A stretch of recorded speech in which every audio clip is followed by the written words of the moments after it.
సైనిక కుటుంబాలకు పన్ను మినహాయింపు స్పష్టం చేసిన ఉప ముఖ్యమంత్రి పవన్ కళ్యాణ్. ఆంధ్రప్రదేశ్ పంచాయతీ రాజ్ శాఖ కొత్త మార్గదర్శకాలు జారీ చేసింది. గ్రామ పంచాయతీ పరిధిలో భారత రక్షణ దళాలకు చెందిన సిబ్బంది నివాస గృహాలకు ఆస్తి పన్ను మినహాయింపు కల్పించాలని నిర్ణయించింది. ఈ నిర్ణయాన్ని డిప్యూటీ సీఎం పవన్ కళ్యాణ్ ప్రకటించారు.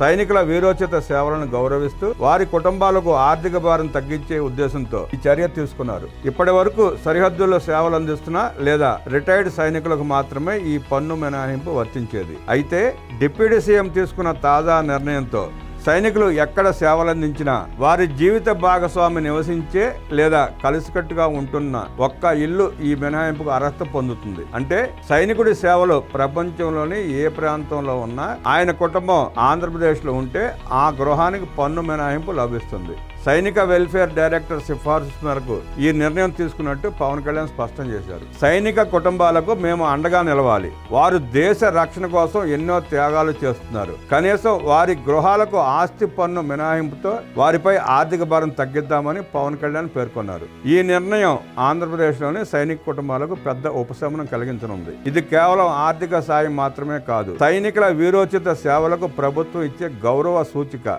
ఈ చర్య ద్వారా రాష్ట్ర ప్రభుత్వం సైనికుల పట్ల గౌరవభావాన్ని మరింత బలపరిచింది. ఆంధ్రప్రదేశ్ ఇతర రాష్ట్రాలకు సైనిక కుటుంబాల పట్ల గౌరవం ఎలా చూపాలో ఒక మంచి ఉదాహరణగా నిలిచిందన్నారు పవన్ కళ్యాణ్.